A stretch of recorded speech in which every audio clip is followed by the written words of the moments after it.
Hello everyone, welcome back. It's Space Engineers Plus Me, episode 22. I'm Enigmius, and today we've got an action-packed episode for you.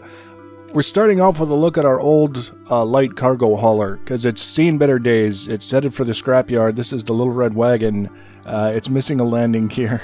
You can see the three yellow slope blocks that we put on as kind of a step so that we could get up into the cargo container in the middle. It wasn't our best design, but it was our first design, so obviously there was going to be some mistakes and some things that we would learn and some things that we would do differently in the future. Realistically speaking, it served its purpose. It made it a lot easier for us to get ore from our favorite mining spot up to our station, because we chose to build a station on the top of a mountain. And now it's time to retire it and thank it for its many trips of service. Out comes the grinder. The screams can be heard. We're building a new one. Now this one is going to be designed to carry more. Obviously, we wouldn't be starting a brand new ship if we weren't going to make it carry more. The whole idea is that we're not trying to get from a mining spot to our station. We're trying to get from a drill location to a place where we can handle all of the materials that we're drilling. So we've got an ice lake that we found. We've got all kinds of goodies that we can pull out of that ice lake. We're going to be building a drill framework so that we can extract all of those goodies. And now we need a ship that's going to be able to help us move it around. I didn't want to build it in the large ship framework, the large ship grid. I decided to stick with the small ship grid. Maybe not the best idea. Maybe it's going to be completely fine in the long run. I think we're going to be all right for the time being. And the whole idea here is I wanted to get large cargo containers, as many of them as I could. In this case, we end up with 3. So we had one on the original, the Little Red Wagon. This one has 3, triple the storage, not bad. We've got a little conveyor there in between the front one, and then we've got a middle one here, and we're going to put a third one on the end. Get them all welded up, and just like I'm learning with all of my ships, start by getting the critical systems in place that the ship is designed to do aside from just fly around, and then build everything around it. And that seems to be working pretty well for me with a lot of my designs. Batteries out of habit, we're going to go with a total of 6 batteries on this build. The original idea was that we were going to do what we've been trying to do with the Little Red Wagon, which is recharge the batteries off of connectors to things like stations that are generating power. It's not a particularly reliable way of doing things, I find. For whatever reason, sometimes the batteries just don't charge, or they charge very slowly, even though they should technically be capable of receiving power, as fast as the station can ship it.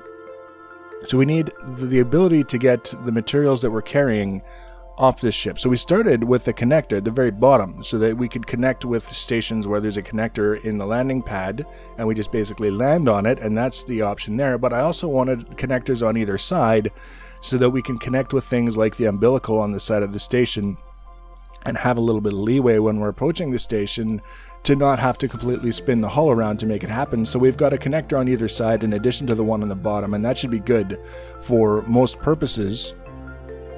And that kind of fills out the purpose of the ship. So we've got 3 large containers, and now we need to think about how we're going to get those containers around.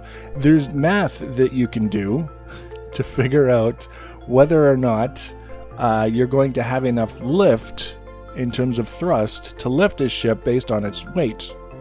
But I don't want to do that math. It's not even particularly complicated, but it's just something to keep in mind. If you're into it, if you want to kind of sort these things out on paper or whatever, or in your head before you get down to the business of building, that's an option for me. I'll kind of build it and see how it performs, and if I need to change things, I will. That's kind of the way it works. So we're applying our lift thrusters now. The initial design ends up with a total of 10 large atmospheric lift thrusters. The final design, as you'll see, ends up with a total of 13. We found out that it wasn't quite enough. Now, I built a little row of blocks between the container and the cockpit. You can kind of see them from this angle so that I can get to the ports on the back of the cockpit and place the ubiquitous air vent so that we don't suffocate in our sealed cockpit on a planet with plenty of oxygen to breathe without an oxygen system. I'm learning I'm learning, and I'm even getting everything kind of sorted out so that I don't suffocate while I'm trying to get the cockpit pressurized or depressurized, as the case may be. What would that be? Because it's not pressurized to begin with, because it's just, you're basically trying to open it to the atmosphere. I guess just opened might be the term. And then once we get more of the important systems in place, then we can start spinning blocks and kind of thinking in terms of how things are going to look, which you can see I'm deliberately not showing large amounts of. You gave you a little snippet here and there, but really, if you're playing the game and you're wanting to duplicate the build, the easiest thing is to get the blueprint and go from the blueprint, and then it's there and you can do whatever you want to it. It's better than trying to watch 2.5 hours of block flipping to kind of copy it manually. It's just a little service. A service for you guys, save you all that time. Now, this is about the forward thrusters, the thrusters that are going to move us forward. I wanted 4 large atmospheric thrusters, and I had this idea in my mind of kind of off the back of the ship, stacked kind of in a way that you could see like a rounded contour between them. That may not make any sense at all to any of you, but you'll see when we get it a little bit closer to done what I'm referring to. It's just, I like the look of it when you get the thrusters kind of staggered like that and stacked around one another. But right now, we're actually going to jump to the completed version because the basics are done. I've shown you the basics. Now you can see when it's all done. So here is a fat little canary. It does. It looks to me very much like a fat little canary. This little detail on the front. So we've got the headlight, and then I built that thing around there. I literally, just as I was getting set to record this video, noticed that it kind of looks like a beak. And if you wanted to make it look even more like a beak, you could replace these 22.5 degree slopes with the 45 degree slopes so it sticks out further.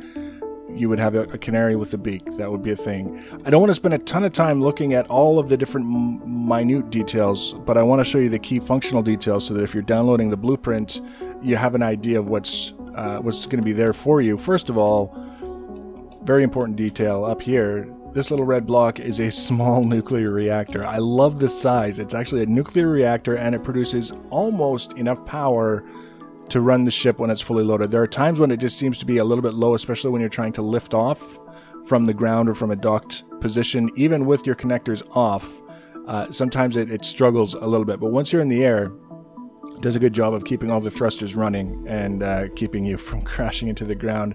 6 batteries is not bad for an emergency, and I mean emergency reserve, as in you just realized your reactor is out of power, land now kind of thing.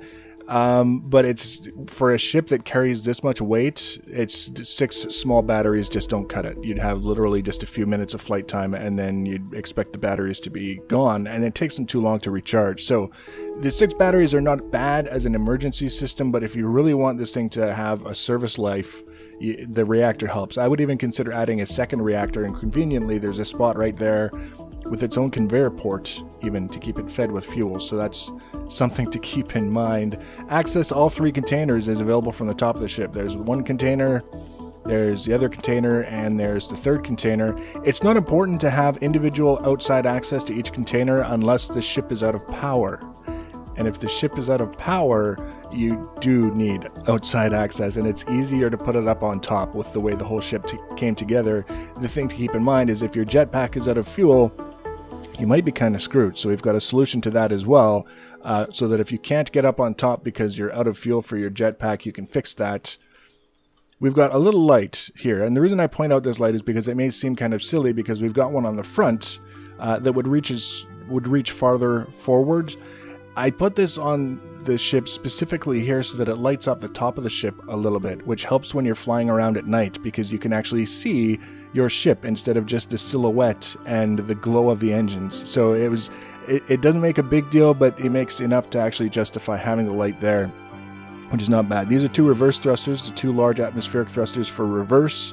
We've got 4 large atmospheric thrusters for forward, which is not bad. It accelerates quite nice when it's full, and it actually seems to be pretty zippy when it's empty, especially when it's empty. And we made some changes to the lift thrusters. Specifically, we used to have 3 lift thrusters right here. This one we turned into a maneuvering thruster for lateral movement side to side because this was the only spot that I could find that I liked where it was. So that we originally had 10 large atmospheric thrusters providing lift. We had 1, 2, and then the third one here, and then 4, 5, and then the same thing on the other side was 10. But when we swapped that one, we didn't want to sacrifice lift, so we put 2 more on the back. There's one here and one here. And then, when we got around to testing the ship and actually got it full, we found that it wasn't enough lift to get the ship up in the air, so we added 3 more, and it seems to do a better job. Again, if it's full, it struggles a little bit on the liftoff, but it doesn't seem to do any kind of crazy sliding or ill behavior that could lead to a crash. We've got plenty of spotlights around the ship, including the one underneath by the connector, which is very, very handy for lining up the initial landing sequence, and then you can do the fine-tuning and then just come down. It's very, very nice to have a spotlight there. Other than that, it's just a good, kind of snazzy-looking little ship. The back end is not something I'm 100% satisfied with, but it doesn't look too bad, and it carries 3 times more than the little red wagon. So that's kind of a bonus as well, especially when we're out here hauling all kinds of crazy stuff out of the ice, which we'll show you momentarily. First, I promised a detailed look at the overhaul that we did on this guy, and I realized that we're just going to talk a little bit about what I've done, and then we're going to move on to other things because it's not that significant. We built a frame around the 2 large atmospheric thrusters that are providing us with reverse thrust. We've got a radio antenna. It's not a gun, it's a radio antenna.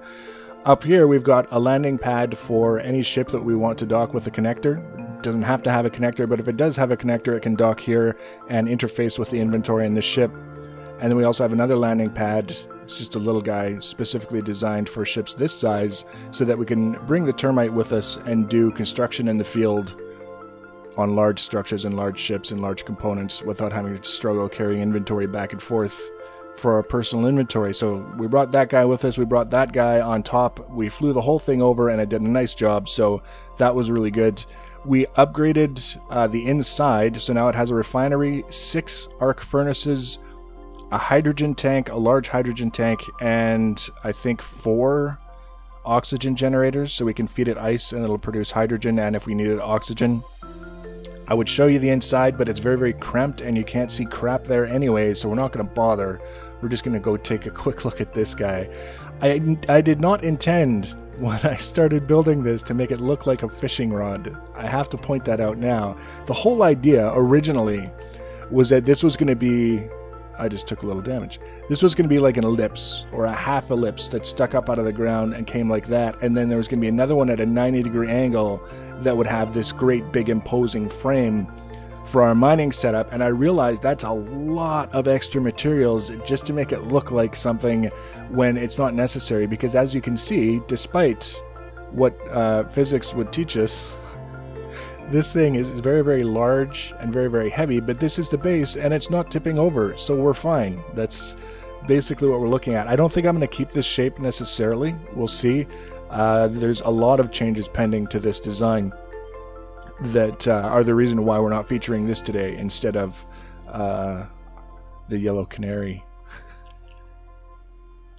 So we've got a large cargo container. We've got room to put another one beside it if we wanted, and it would automatically be connected to the conveyor system. We've got this landing pad up top with the connector so that we can dock the Canary or any other cargo ship we have, transfer inventory back and forth. In this case, really, we're not going to be transferring inventory into our containers. We're going to be transferring out. We've got a frame over here that extends. There's a couple of lights that shine down into the areas where the mining is taking place. And we've got our control seat out this direction because this is the pivot point for when you're using the camera in the specific camera view. We can kind of take a quick look at it here. When you rotate it around, this is the pivot point. So when you want to see down into the hole that you're drilling, it helps to be right on the edge of that hole.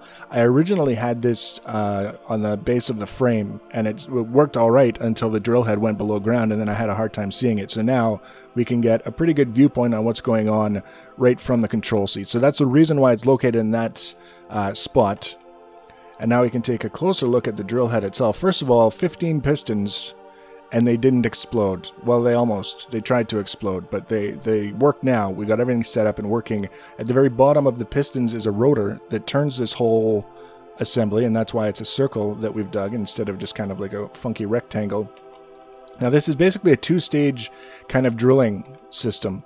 We've got this drill head that drills down. That's its sole purpose in life. It spins around, or I guess rotates would be a better word. Spins implies speed that this thing doesn't have.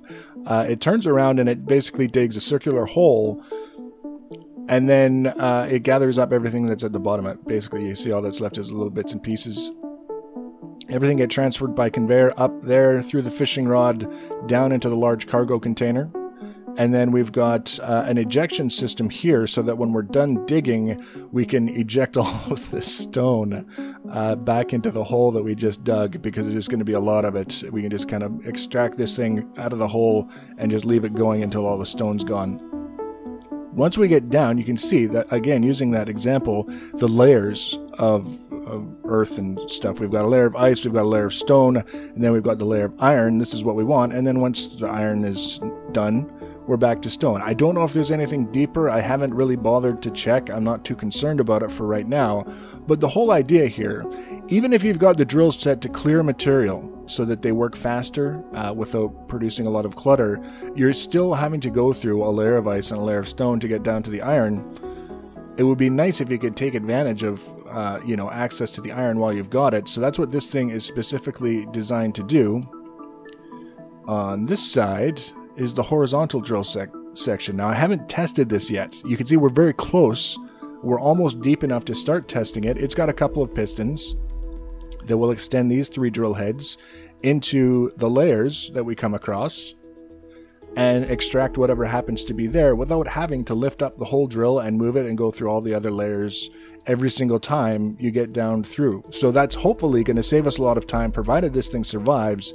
So far, it's actually been doing some clearing of its own, because it reaches a little bit wider out than this does, and it's been contacting stuff, it's been drilling stuff, it hasn't been breaking. So we'll see how it goes when we start extending the pistons, but we could be onto something in terms of the design and a more efficient kind of idea of drilling down to find the layers and then extracting them in a wide swath before we have to relocate. So we're going to do some testing and we're going to make some adjustments to this whole system, and then the next episode we're going to show you what we've got, and it'll be probably it could be the same frame, it could be a different frame holding everything in place. The drill head is likely to be different, and we'll be able to talk a little bit more about what works and what doesn't. So I hope that's helpful. Remember the blueprint for the Canary. The link is in the information box below the video. Leave your comments and feedback. Thanks for watching, guys, and take care.